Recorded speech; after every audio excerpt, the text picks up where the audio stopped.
So in this section, we're going to take a look at properties of Laplace transforms. But before we do that, let's quickly review what we've done.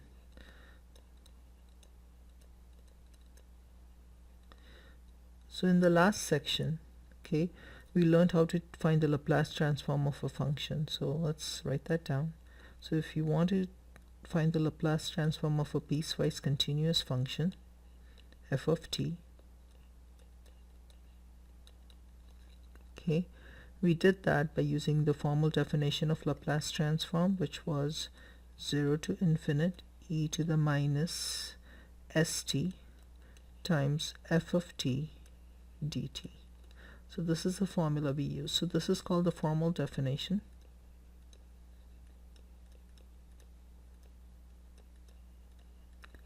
And if you use this definition, you notice it was very tedious to do the integral, and sometimes you ended up doing parts multiple times and so on. So this is not a way to find Laplace transform of any piecewise continuous function. So we need some shortcuts, and that's where the properties of Laplace transforms will come in. They will help us speed up finding Laplace transforms of functions without having to use this formal definition. Okay, so that is the main thing to recall here. Okay, we also know some basic Laplace transforms from the last section. We know that the Laplace transform of 1 is 1 over s. We know that the Laplace transform of e to the at is 1 over s minus a. We know that the Laplace transform of sine of bt is b over s squared plus b squared, and the Laplace transform of cosine of bt is s over s squared plus b squared. So these are some Laplace transforms we found in the last section, and you can also find them in the table. Okay, there's also some more. Let's see if we can I can write down a couple more. Laplace transform of t is 1 over s squared. Okay, and if you wanted to find Laplace transform of t squared, is going to be 2 over s cubed. Okay, so these are some of the basic Laplace transforms we found, okay, using this formal definition. Okay, but now starting section 7.3, we want to get away from this formal definition unless we absolutely need to use it. What we want to concentrate on is how to find Laplace transforms using the properties of Laplace transforms to speed this up. Okay, so given some function, how do I find this without using this? How do I find the Laplace transform a lot faster? Okay, so that's what we're going to use. We still need to know these basic ones though. So these basic Laplace transforms you should memorize. The ones I've written down here, these you should absolutely memorize because you'll keep reusing them. Okay, all right, so let's start with the properties of Laplace transforms.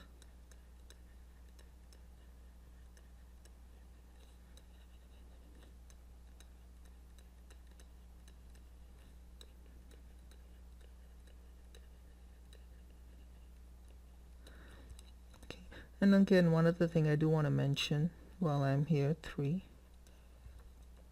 When we take Laplace transform of a function little f of t, this is a function in the time domain, we end up with a new function. If you recall, if you take Laplace transform of, for example, t, f of t is t, we get a new function which is a function of s in the s domain. We call that big F of s.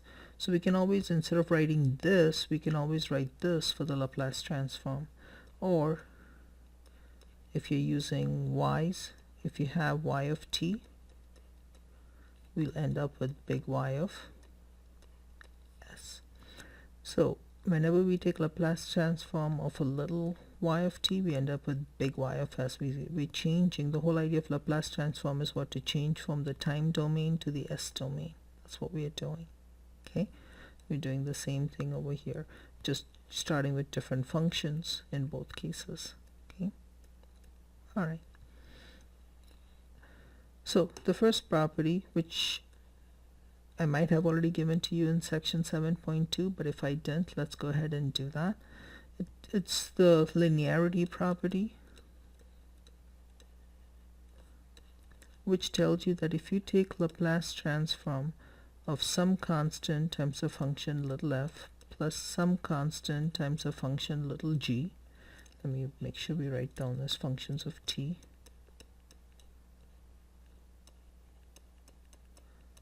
then just like with limits, derivatives, integrals, we can take Laplace transform term by term. So we end up with c1, we can pull the constant out, we get Laplace transform of little f of t plus the Laplace transform of little g of t. So the first property is a linearity property. So let me give you an example of that really quick while we are working on this. And again, I might have done this in the previous section, but if I didn't, I like to put all the properties together. So let's say I want to find the Laplace transform of 5t squared minus cosine of 2t.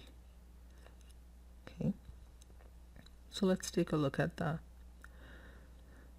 Well, right now, using the linearity property, I can do this term by term. So I can take the Laplace transform of 5t squared, I can pull the 5 out, so I'll just get t squared minus the Laplace transform of cosine of 2t.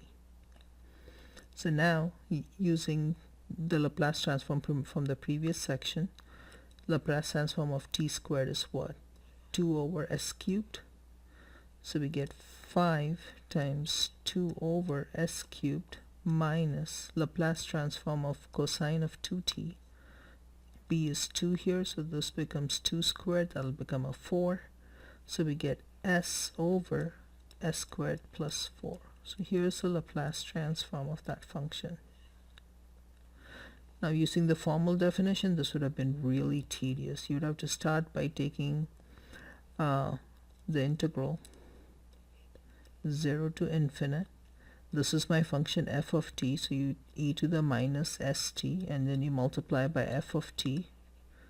So we get 5t squared minus cosine of 2t. We distribute and do term by term. You'll have to do parts twice for this one. You'll have to do parts twice for the next one. So you can see this is going to get absolutely nasty. So knowing these properties will speed this up, and knowing some basic Laplace transform. You should absolutely know these that I've given you here. These are the basic ones. Okay. All right, so that's the first property, linearity. The second property, okay, is it's referred to as the first shift theorem.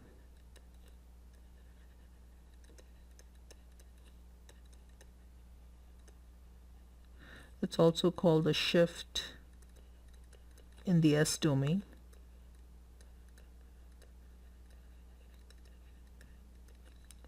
Okay. So in this case, we want to find the Laplace transform of e to the at times some function f of t. Now, if you do not know, just like when we did derivatives in Calculus 1, if you did not know the derivative of some function, okay, and we'd never come across that function ever before, then we started by using the formal definition of derivative, which was as h goes to 0, you had f of x plus h minus f of x divided by h. If this function, we had never seen this function before, then to find the derivative, you would use a formal definition. Once we know that, then in the future, we don't have to do that, because now I know the derivative of that function.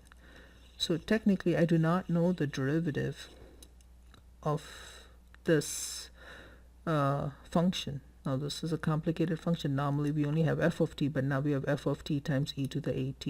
So since I do not know the Laplace transform of this, and I cannot use the linearity property out here because this is not a constant, so I can't pull it out, I'm going to have to use the formal definition of Laplace transform, which is 0 to infinite. We have e to the at times f of t times e to the minus st dt. So this is where the function f goes, but our function f is a little bit more complicated this time. So now I can rewrite this using some basic algebra.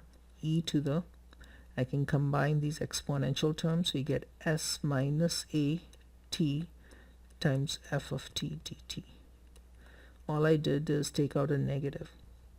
Now if you think about it, if I were to ask you, hey, what is the Laplace transform of e, um, in this case, if it was e to actually f of t, the Laplace transform of this would be 0 to infinite e to the minus st f of t dt, which we can write it as big F of s, if you recall. Okay, now the only difference is instead of an s out here, we have what? S minus a. So instead of this s, we would end up with what? F of s minus a. So this s would change too. Okay, so this basically gives us, okay, the big F of s minus a. So the Laplace transform of e to the at of f of t is this. So that is the property that we want to use here. Okay, so this was the linearity property. I'll go ahead and box the properties so you know them. And this is the first shift theorem. So what does this do? So let me put down a note. So you can see multiplying a function f of t by e just shifts the Laplace transform of little f by a units in the S domain. Okay, so multiplying f of t by e to the at shifts the Laplace transform of little f of t by a units in the S domain.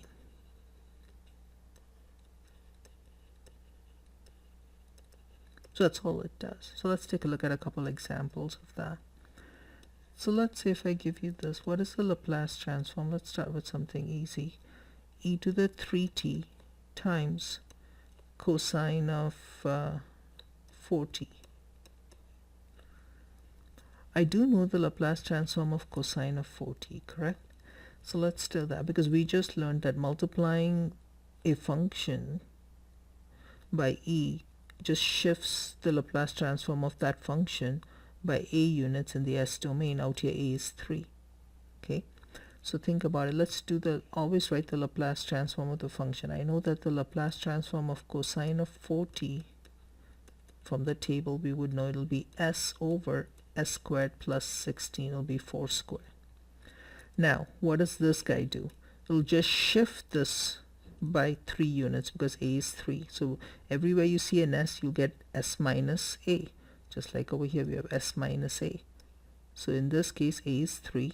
So we'll get s minus 3 over s minus 3 squared plus 16. That's easy as that. Let's take a look at one more example.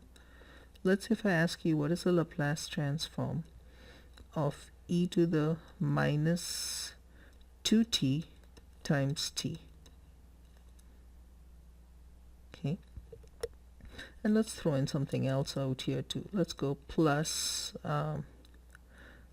sine of t minus 5.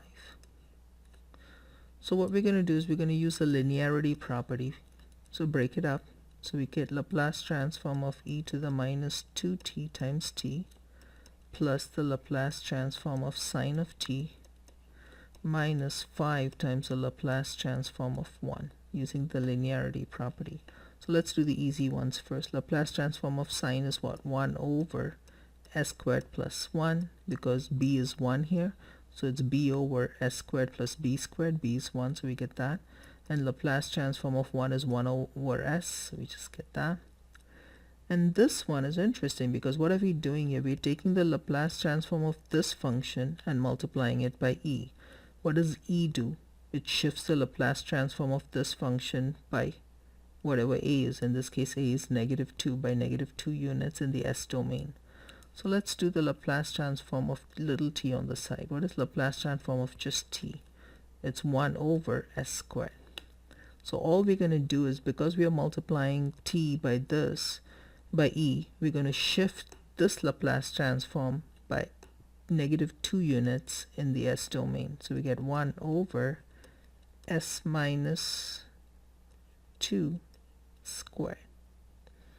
Okay, now think about it for a second. What did we say? You get s minus a. But remember, a is negative 2 here, so this will become what? S plus 2 squared. So here's the Laplace transform of that function that we started with, this one.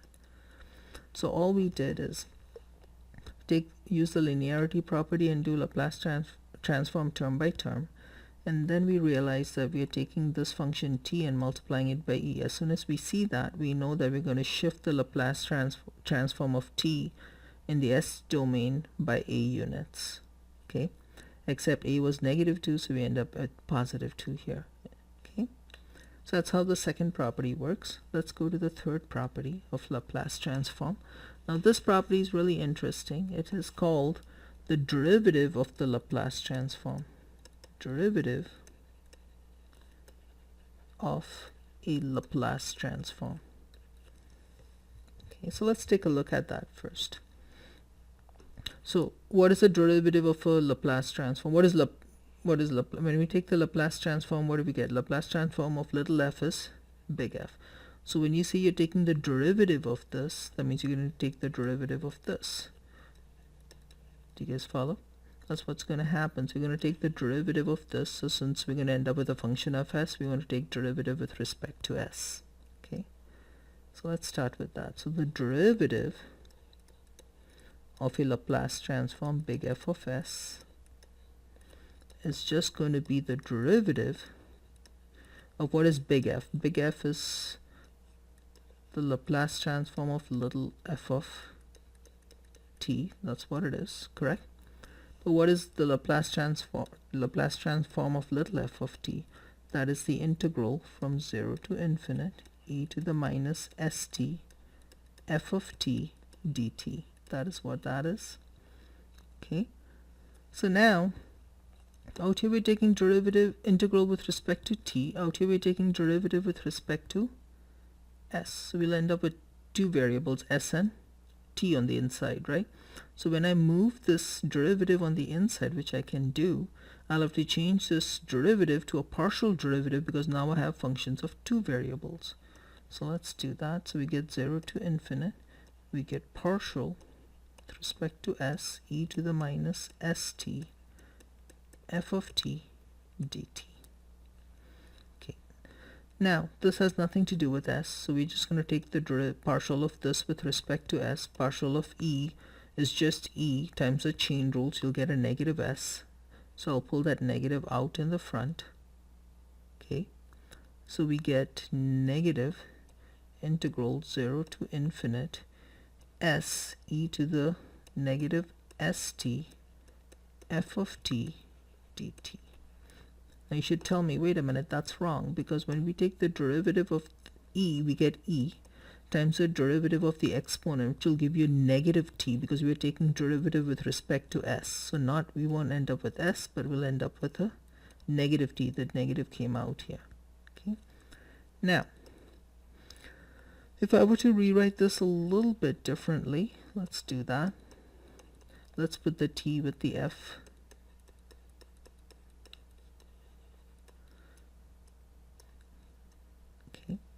Isn't this the exact definition of a Laplace transform of this function? Because if I were to ask you to find the Laplace transform of t f of t, what would you do? You would go 0 to infinite e to the minus st times f of t. F of t happens to be this guy now, not just f of t, but it's t f of t. So we get that. So this is just negative the Laplace transform of t f of t. Okay, so I'm going to write this property backwards. This was the derivative of big F of s. So if I write this backwards, it tells me the Laplace transform of t f of t is equal to negative the derivative of big F of s, where big F of s is a Laplace transform of this little f. Remember, big F is always a Laplace transform of little f. It has nothing to do with the t in the front. So this is a nice property because it helps us with a lot of different types of functions. And I'll give you an example in a second here. Okay. So But before we do that, let's take a look at, actually, let's go ahead and look at an example, might as well. So let's say if I ask you to find the Laplace transform of t, okay, cosine of, let's make it complicated and do cosine of 3t. All right. Now this would be really nasty to do using the formal definition, so we'll use this property. This property tells us what? If you take any function and multiply it by t, and you want to find the Laplace transform of that new function, then all you do is you get the derivative of the Laplace transform of little f. So let's see. Since I'm multiplying this function by t, I'm going to end up with the negative, according to this property, the derivative of the Laplace transform. Because remember, big F is a Laplace transform of little f. In this case, little f is this guy here. So I'm going to end up with the derivative of the Laplace transform of that. Okay, so let's find that. So what is the Laplace transform of cosine of 3t?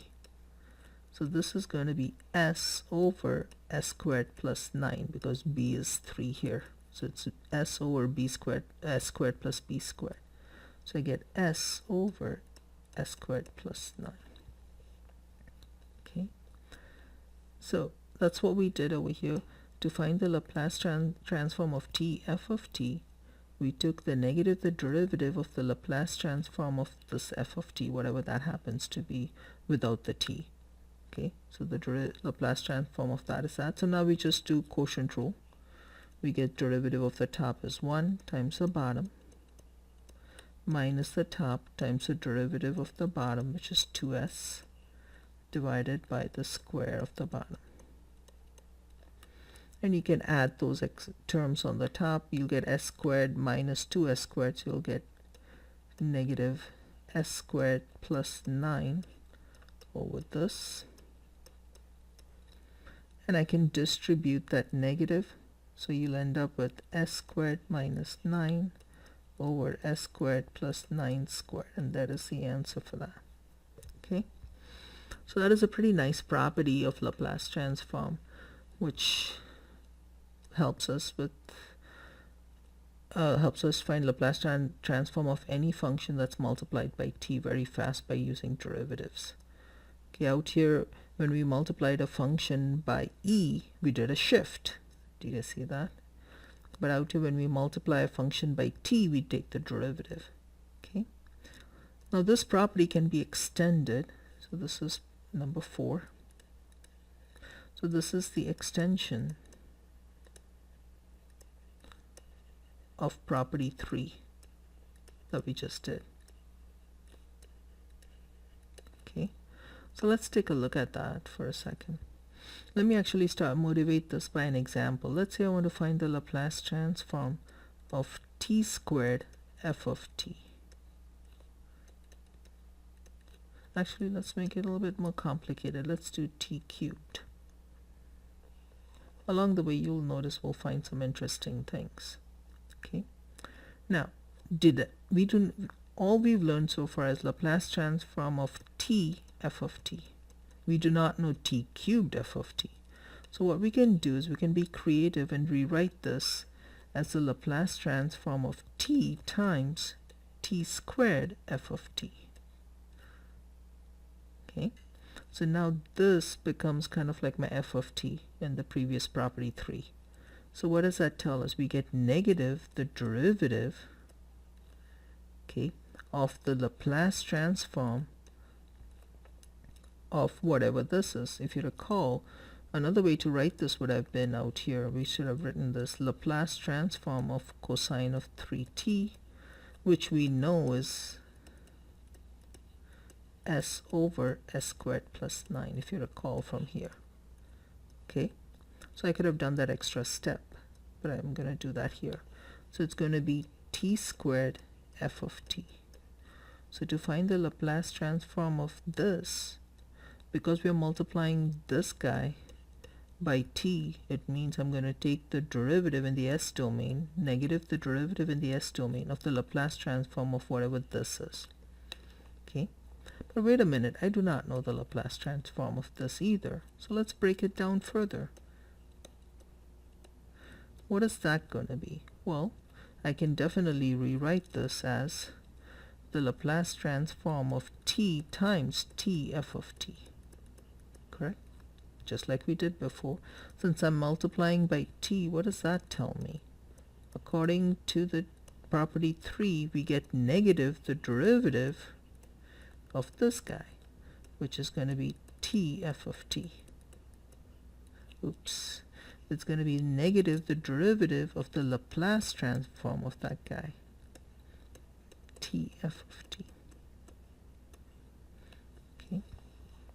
So these two negatives will become positive, so we get, and these derivatives will become d squared over ds squared second derivative, because you're taking derivative of a derivative, and we get the Laplace transform of t f of t. But this I know, this is exactly property 3, right? What is Laplace transform of t f of t? It's right here, it's negative this. So let's use that. So we get d squared over ds squared times negative d over ds Laplace transform of little f of t. Okay, that's exactly property 3. These derivatives again can be combined, pull the negative out, so we get d cubed over ds cubed, and we get Laplace transform of little f of t can also be written as big F of s.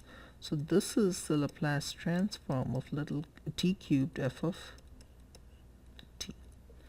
So it's interesting to note here, when this power is the same here, okay, and if you notice along the way we did something interesting out here. We found the Laplace transform of t squared. Okay, so had we just done, instead of doing this example with t cubed, had I done t squared, I would have ended up with this. So let me write that down really quick. No. The Laplace transform of t squared f of t would have been what?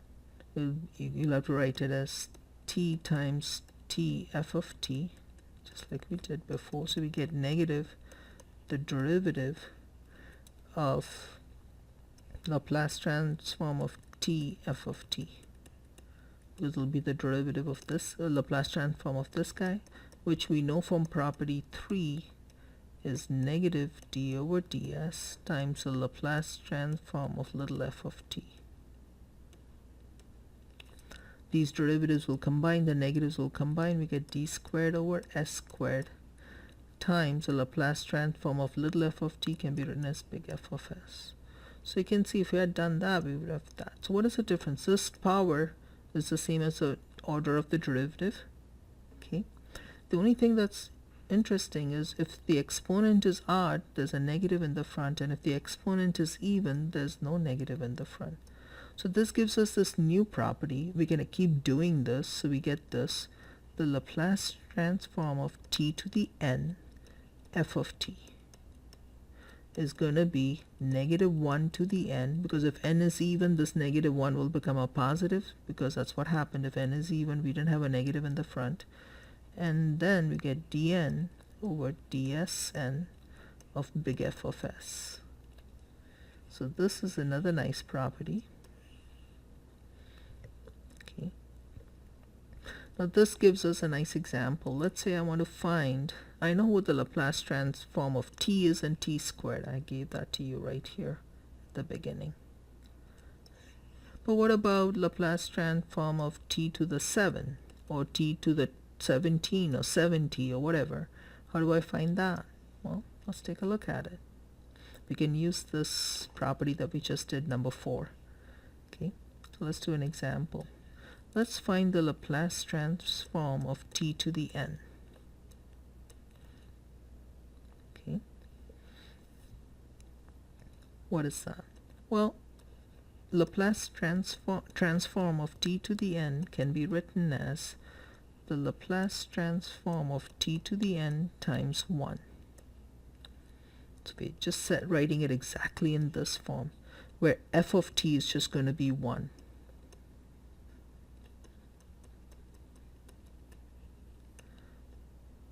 Okay, in that case, what do we get? Well, according to this property, we get negative 1 to the n times the nth derivative of big F of s. What is big F of s in this case? Will be the Laplace transform of 1, because little f is that.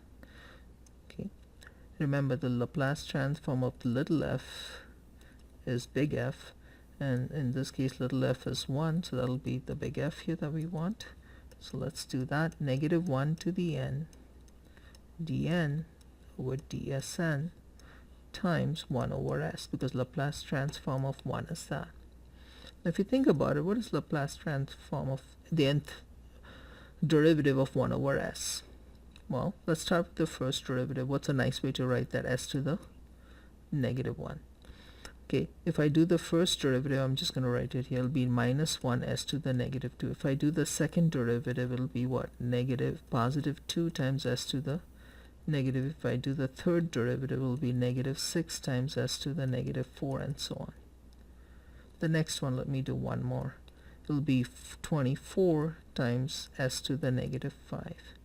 If you've done any statistics or things like that, or even taking calc 2, you notice that these numbers look like factorials. This is 1 factorial, 2 factorial, 3 factorial, 4 factorial. Okay. All right. So let's rewrite this. We get negative 1 to the n. I would get, if you notice, the other thing you notice is what's interesting here. We always have a negative in the front. Okay. So the first derivative gives us a negative 1. The second derivative gives us a positive. The third derivative gives us a negative. So the odd derivatives give you a negative. The even derivatives give you positive. So I get negative 1 to the n. So that'll take care of that, because if n is even, you'll get positive. If n is odd, you'll get negative. And then what if you have factorial in the front, which is 1 less than, it's actually the same as the derivative you're taking, because this is the first derivative, so it's 1 factorial. This is the second derivative, so it's 2 factorial. So we get n factorial times s to 1 more than the derivative, correct? Because of the first derivative we have a 2, second derivative we have a 3, third derivative we have a 4. So it'll be minus n plus 1.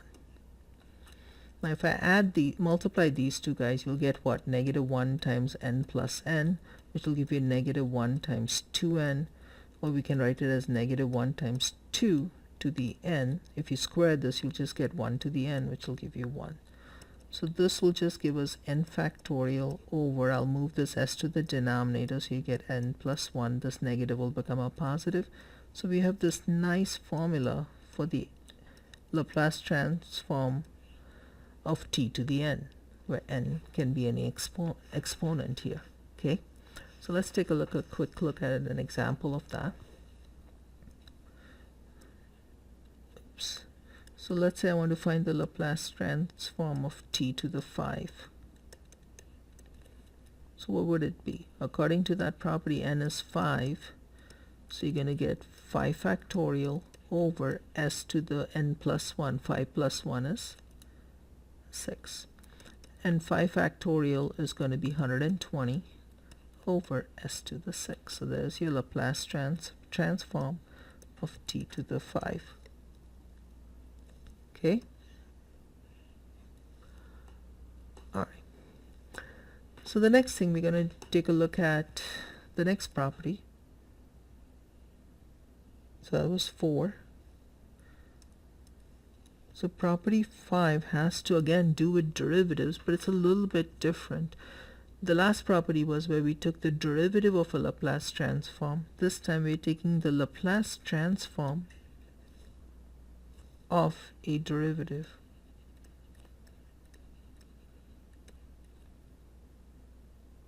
Okay, so let's take a look at that. So what we want to do is we want to take the Laplace transform of a derivative. So what is this? Again, and like I told you before, if you've never done Laplace transform of a function, you need to use a formal definition for the first time. So we're going to use that 0 to infinite. We have e to the minus st times f prime of t dt. Okay, so now we're going to go ahead and do this integral. Okay, so I'm going to we'll have to do by parts. So let u equal to e to the minus st, and dv is going to be f prime of t dt. So we get du is going to be negative s, okay, e to the negative st. We're taking derivatives with respect to x since the integral is with respect to t, since the integral is with respect to t. And v is just going to be f of t. When we integrate a derivative, we just get the function back. So what do we get? So the Laplace transform of f prime of t. So if I plug this in, 0 to infinite, we get we do parts, so we get u times v, e to the minus st f of t, minus the integral v times du. Okay, now I forgot the limits, so we're going to go from 0 to infinite minus the integral v, which is f of t, times s e to the negative st dt. Now there's a negative s actually, so this s over here, I can, since we're integrating with respect to t, it's got nothing to do with it. I can pull it out and make it a plus here in the middle. Now if you look at this, this is exactly the Laplace transform of little f, right? Isn't that the definition of Laplace transform of little f? So I can do f prime of t. I can plug in the upper limit and the lower limit. When I plug in infinite for t, we get e to the infinite provided s is greater than 0. So in that case, we're going to end up with 0 minus, when I plug in the lower limit, e to the 0 is 1 and t becomes 0, so we get f of 0. So I plugged in the upper limit and the lower limit, plus s times the Laplace transform of little f of t. Remember, this is exactly that. So out here I plugged in infinite for this, for t. So we got e to the negative s times infinite. Now this will go to, this is the same as 1 over e to the s times infinite. So this will go to infinite. So 1 over infinite is 0. So that's how we got that. Now keep in mind that would only work provided s is positive, because if s is positive, then it will go to the denominator, this term. But if s is negative, this negative and the negative sign of the s would make it positive, and then this would stay up. So you have to be careful. So we do need to make that stipulation at the end, and I will. So now I can rewrite this as Laplace transform of f prime of t is equal to s times the Laplace transform of little f of t minus f of 0. So I wrote this first and then this. So this is how we take the Laplace transform of a derivative, provided s is greater than 0. Okay. Or you can also say, I'm sorry. So why are we doing this? Because remember, eventually we want to solve differential equations using Laplace transform. So we need this. So let me show you an example. So let's say we have y prime minus 3y is equal to t, and then they've told us that y of 0 is equal to 2. So if I want to solve this differential equation using Laplace transform, the first thing I'm going to do is take Laplace transform of both sides. So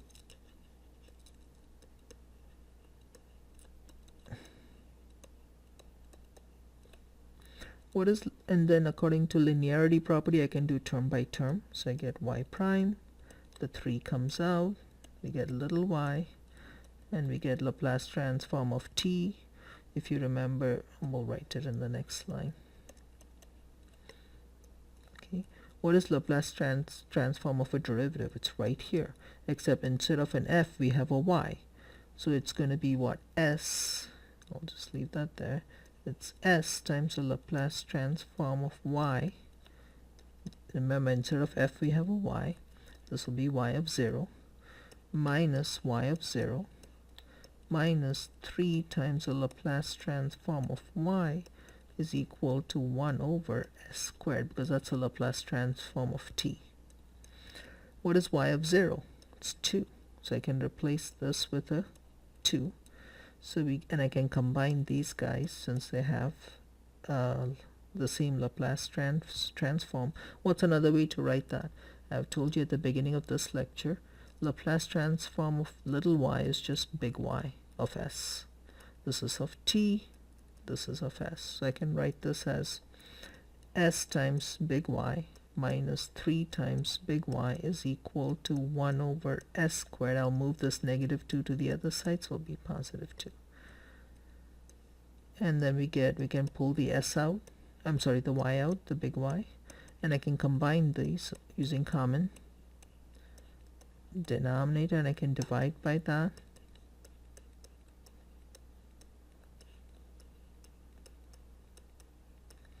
And we'll stop out here because we still need to work on some other things before we can go further. But this is what we want to do. We want to solve differential equations and specifically initial value problems. Now, you can only solve initial value problems using Laplace transform. So if I didn't have this, I could not solve this problem using Laplace transform because it's not an initial value problem. Why is that? Because then I would not know what this is. Okay, so you have to have initial value problems to use Laplace transforms to solve them. So we know how to take the Laplace transform of the first derivative, but what about the second derivative? So that's the next property. Okay, property 6. So this is the Laplace transform of the second derivative, LT of second derivative. Okay, so this works pretty much the same way as the first derivative. There's no difference. Okay, so let's do that. So I'll start with f double prime of t. I can rewrite this as what? Laplace transform of f prime of t prime. It's a prime of a derivative, right? So for just for a minute, ignore this. Let's call this function g. I don't want you to write this, but so literally what are we doing? Laplace transform of g prime. What is Laplace transform of g prime? That'll be the same as the first derivative, which we just did right here. Instead of f, we have a g now. So we get what? We would end up with s times big G, since we're working with g, minus g of 0. Okay, but wait a minute, what is g? G is f prime according to this, right? So I can replace it. So we get s, okay, times f prime of 0, and then this will also have to be replaced over here. Okay, so in that case we would end up with the Laplace transform of f prime, because that's what g is, the Laplace transform of something. And then I know how to do this because we just did that again, so we could do that. So that's what we're going to do in essence here. Okay, so we're going to first start by taking the Laplace transform of this function, of the derivative of this function, whatever that function is. Don't worry about what it is, it's just a function. So according to the definition of Laplace transform of the first derivative, we get s times the Laplace transform of the function, which in this case is f prime, minus the value of that function at 0, f prime of 0. Now what is this? Well, we already know this also. It's s times Laplace transform of little f of t minus f of 0 minus f prime of 0. I just used property 5 here. We started with Laplace transform of a derivative is just this. I can distribute this s, and I get the Laplace transform of f double prime. So we get s squared Laplace transform of f of t minus s times f of 0 minus f prime of 0. So that is the Laplace transform of the second derivative. Okay, so let's take a look at a quick example of that so you guys know how to do that. Y double prime minus 3y prime minus 10y is equal to, let's just use something simple. Let's say sine t. Okay, and they've told us that y of 0 is equal to 0 and y prime of 0 is also 0. So if I'm going to solve this initial value problem, again, to solve, we can only use Laplace transforms to solve initial value problems. I'm going to start by taking Laplace transforms on both sides. So I get Laplace transform of y double prime minus 3y prime minus 10y is equal to Laplace transform of sine of t.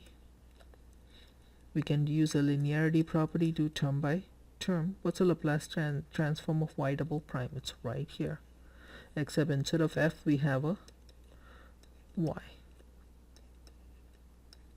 correct?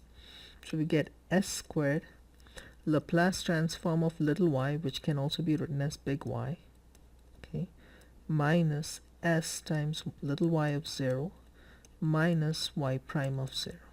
So that's all of just this, minus 3 times the Laplace transform of y prime. So it's 3 times the Laplace transform of y prime, which is s times big Y minus y of 0. That is property 5 that we just did right here. Except again, instead of f prime of t, we have y prime. So if you replace this with y prime, this becomes y, this becomes y, and Laplace transform of little y is just big Y, and we get that y of 0. Okay, so we're doing the same thing. Minus 10y. What is the Laplace transform of that? It'll just be, you can pull the constant out, you just get Laplace transform of little y, which we all know is big Y, so we can just write it as big Y, is equal to sine. Sine is going to be what? It is 1 over s squared plus 1. It's b over s squared plus b squared. B is 1, so that's what we get. Y of 0 is 0. Y prime of 0 is 0. Those are the initial conditions they've given us, so those are all gone. Everything else that's left on the left hand side is a big Y, so I can pull it out. I'm left with s squared minus 3s minus 10 is equal to 1 over s squared plus 1. I divide by that and I end up with this. And once again, I will stop out here. In the next couple sections we will do more with this, but I just wanted to show you how we can take Laplace transform of an initial value problem and get to this point. Okay, alright, so that is that property. Couple more properties, 7. So we can extend that property that we just did. So extension of property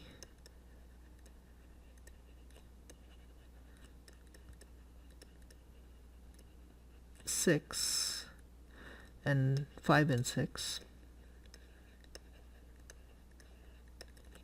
So that would mean that we want to take the Laplace transform of fn of t, the nth derivative. It's going to end up looking like s to the n times the Laplace transform of f of t, okay, minus s to the n minus 1. Look at this. When we took the Laplace transform of the second derivative, we had a square. Second derivative gives a square, and this power was 1 less than this, and then we had s to the 0, which is just 1. So we get s, we started with this nth order derivative, we get n here for that, we get 1 less than that of f of 0 minus s of n minus 2 times f prime of 0 dot dot dot minus fn minus 1 of 0. So you keep doing that. So that is the Laplace transform of that. If you want, I can write another one, s of n minus 3 f double prime of 0, and so on. Okay, so this would also be minus. Alright, you can actually be creative and use this in a nice way. Okay, so let me show you how. Actually, for now that's good. Okay, one last thing I want to do before I do some random examples for you guys. I want to talk about one other property. This was 7, 8. This is called the initial value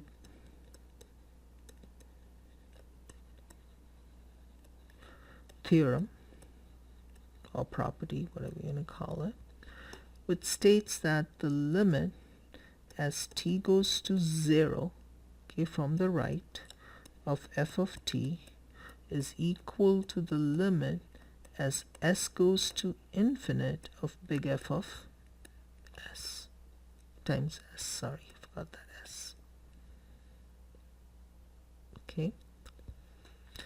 All right, so let's take a look at what we mean by that. So let me do an example. So let's say that they've given us f of t is equal to e to the 3t. Okay. All right.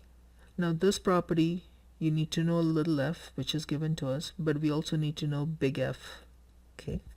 So let's find big F really quick. What is big F here? Big F of s is going to be what? In this case, it will be 1 over s minus 3. All right? Okay. Now, according to this property, if you take the limit of little f of t as t goes to 0 from the right, that limit will be the same as the limit of big F of s multiplied by s as s goes to infinite. So let's find both of these limits. Let's verify this. Okay, one of your homework problems is to verify this property. So you have to find this limit and show they are the same. So let's do that. So the limit as t goes to 0 from the right of f, which will be e to the 3t. As t goes to 0, you get e to the 0, which is just going to give us 1. Okay. And we also want to find what the limit as s goes to infinite of s of big F, right? S times big F. Big F is this, so it'll be 1 over s minus 3. Okay.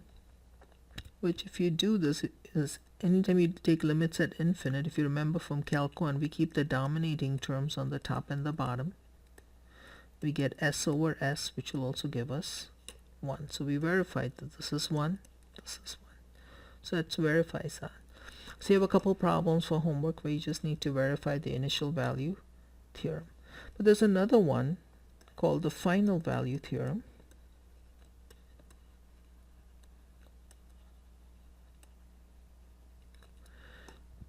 Which states that if you take the limit as t goes to infinite of little f, not 0 but to infinite, is the same as the limit as s goes to 0 of s times big F of s.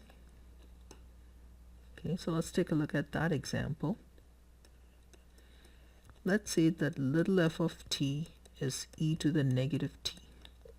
Now to verify this, just like to verify the initial value theorem, we need to know big F of s. So let's do that. What is big F of s here?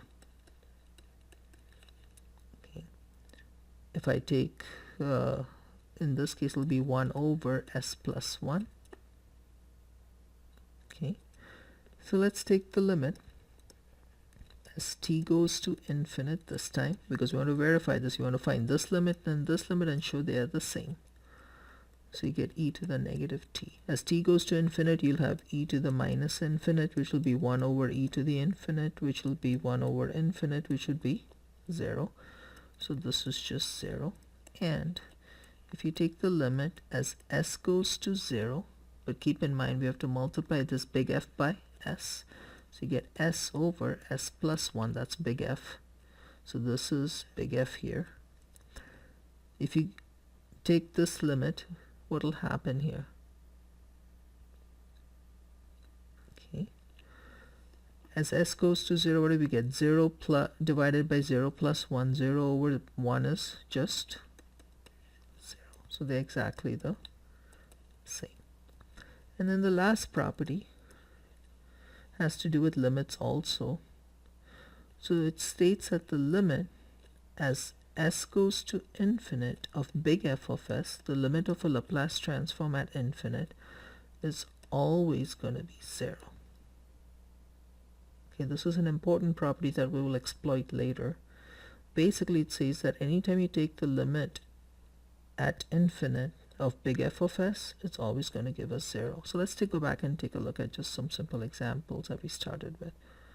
So let's say I take the limit of this as s goes to infinite. 1 over infinite is 0. Let's do the same thing. S goes to infinite. Infinite minus some number is still infinite, so 1 over infinite is what? 0. Let's do limit as s goes to infinite here. This is a number. Number divided by infinite squared plus a number is still infinite number over infinite, which is still 0, because number over infinite is going to be 0. Out here we have, we take limit as s goes to infinite of this guy. We keep dominating terms since we are taking limits at infinite. We get s over s squared. So you'll get 1 over s. So it'll be 1 over infinite, which will still be 0. So keep in mind, that's a nice property of Laplace transforms also, which states that if you take the limit of a transform as s goes to infinite, then that value will always be 0. Okay, so those are all the properties of Laplace transform. So let me just do a couple random examples, so that'll help you with your homework. So let's say that I want to find the Laplace transform of t squared, t to the fourth minus e to the t sine of 2t. Now, we could use the formal definition, but starting section 7.3, we want to avoid that unless they ask us to. If they don't ask us to use a formal definition, then just use the properties and the tables of Laplace transform. So the first property I'm going to do is linearity. I'll do term by term. So I get Laplace transform of t to the 4 minus the Laplace transform of this. Okay. All right. What does this mean? I just gave you, if you can go back and look at your properties, we did t to the n. N is 4 here, so we get 4 factorial divided by s to the 4 plus 1. Okay. Minus, what does this do? If you multiply any function by e and take the Laplace of that, all the e does is shift the Laplace of this function by whatever a is here. A is 1 here. Okay, let's make a something else here, okay? Let's make it 3t. A is 3 then. So you start by finding the Laplace of sine of 2t. Sine of 2t is what? It's going to be 2 over s squared plus 4. That's a Laplace of sine. So what does this e do?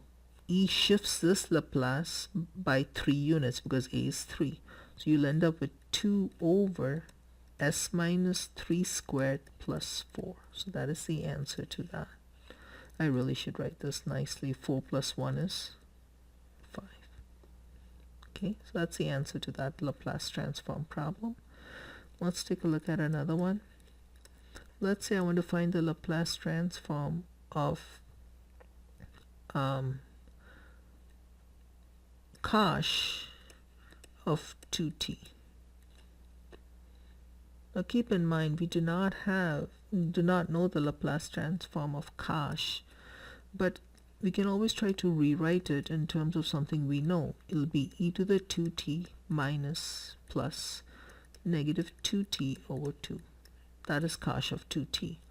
This half can be pulled out, and I end up with Laplace transform of e to the 2t plus the Laplace transform of e to the negative 2t using the linearity property. So since I know the Laplace of e will be 1 over s plus 2, s minus 2, plus 1 over s plus 2. Okay. At this stage, we can combine them, and the reason why I didn't combine in the previous problem, it's not going to give us anything nice. But this one, if I combine, I do get something really nice. If I do the common denominator, I get s plus 2 minus s plus s minus 2 over s minus 2 times s plus 2, just common denominator. The 2's will cancel.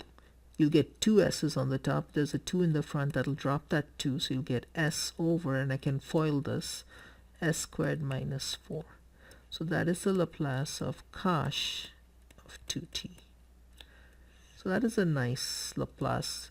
So if you can somehow simplify them by adding them, then you should add the transforms. But if you cannot, then leave them alone. Okay. Let's take a look at another one. How do we find the Laplace of sine squared of t? Actually, let's do cosine squared of t. Okay. Well, if you think about it, the Laplace of cosine squared we do not know. We do know the Laplace of cosine. So if you do not know the Laplace of cosine squared, your options are what? You can either use the formal definition, or you can ask yourself, can I write this in terms of Laplaces I do know, just like we did with cosh? Out here we could have done the formal definition, or can we rewrite this into Laplaces we do know? And we rewrote it using the definition of cosh. Out here using trig, okay, so we're going to rewrite this. So always ask yourself, either your options are formal definition, or you can rewrite if you do not know the Laplace right away. Okay, so I'm going to rewrite it using the double angle identity from trig. If you remember from Calc 2, cosine squared of t is 1 plus cosine of 2t over 2. So that's what we're going to exploit. Again, the half can come out, it's a constant, and I can do term by term. Laplace of 1 plus the Laplace of cosine of 2t, and then I can take those. I get 1 over s plus cosine is s over s squared plus 4. And at this stage there's no benefit from combining this, but if you wanted to, you can definitely combine those. Okay, and there's no benefit of doing that, but that is the Laplace of that. Let's do maybe 2 more. No, this one's a little bit more complicated. If you have the Laplace of e to the negative t times sine of 2t. Now this is interesting. I do know how to take Laplace when I multiply by t some function. We did that over here. Right there. If you take some function and multiply by t, you know how to do that using this property here. Property 3. Okay. But we also learned that if you multiply a function by e, we shift it in the s domain. So now the question is, how do I do this problem? Well, the easiest way to do this problem is rewrite this as t times e to the negative t sine of 2t. So what this will do is, and what this means is, find the Laplace of this and take the derivative of that and multiply it by negative, because we are multiplying it by t. That's what t does. Whenever you multiply a function, this function by t, that means take the Laplace of this function and take the derivative of that and multiply that derivative by a negative. That's exactly property 3 that we did, if you recall. Okay, it's right here. Anytime you multiply a function by t, you take the Laplace of that function, then take the derivative of that and multiply that derivative by a negative. Okay, so that's what we're going to do. Alright, so how do we start this? So this means you get the negative, the derivative, okay, of what? The derivative of the Laplace of that, which in this case is e to the negative t sine of 2t. Okay, of this function. Well, what's the Laplace of that function? What did we learn earlier? If you multiply a function by e, it just shifts it in the s domain, whatever the Laplace of this is. What is the Laplace of sine of 2t? We've done this a couple times today. It's 2 over okay? S squared plus 4, that's what that is. Because we're multiplying it by e, we're going to shift this in the s domain, because a is -1 here now, so be careful of that. It's 2 over s plus 1 squared plus 4. That's what we end up with. So now all we have to do is take the derivative of that. Now the cleanest way to take the derivative of this is I'll bring that 2 in the front, so you get -2. You can use quotient rule, or you can just move the whole thing from the bottom to the top and write it with a negative exponent. So now it's easy to take the derivative. To take the derivative of this, what do we get? The negative comes in the front. You decrease that exponent by 1 times the derivative of the inside, which gives you 2 times s plus 1. This 2 will multiply to become a 4. These negatives will become a positive, so we get 4 times s plus 1. And this negative exponent will push that whole thing to the denominator. And there is a Laplace transform of that function. Okay, so that's a nice example. It shows you how to take Laplace transforms of some complicated function by mixing them. And one last example. How do I find the Laplace of this? Sine of 2t times sine of 5t. Okay. Well, if this was an e, we would shift the Laplace of this. If this was a t, we would take the Laplace of this, then take the derivative of that and multiply that by a negative. But it's not a t or a e, so we can't do that. So what are my options? The formal definition or rewrite? So I'm going to rewrite using some trig identities. If you recall, in trig we have something called product to sum identities, okay, which tells me that this can be also written as cosine of 2 plus 5t minus cosine of 2 minus 5t. This is the product to sum identity. You'll find this identity in many trig books. Oops, there's a negative in the front. Negative, so I'll just pull that out. Actually, let me leave that negative on the inside and flip those. So let's make this a negative and make this a positive. Okay. So you can find this as most trig books. It's also in the back cover of your calc book, and if you look in the L drive, there's a folder with resources, and that should have trig identities in there too. So according to this, I can take Laplace of this term by term. I can pull that half out because that's just a constant. Laplace of, I end up with cosine of 7t plus the Laplace of cosine of negative 3t. But if you recall from trig, cosine of negative 3t is the same as cosine of 3t because cosine is an even function.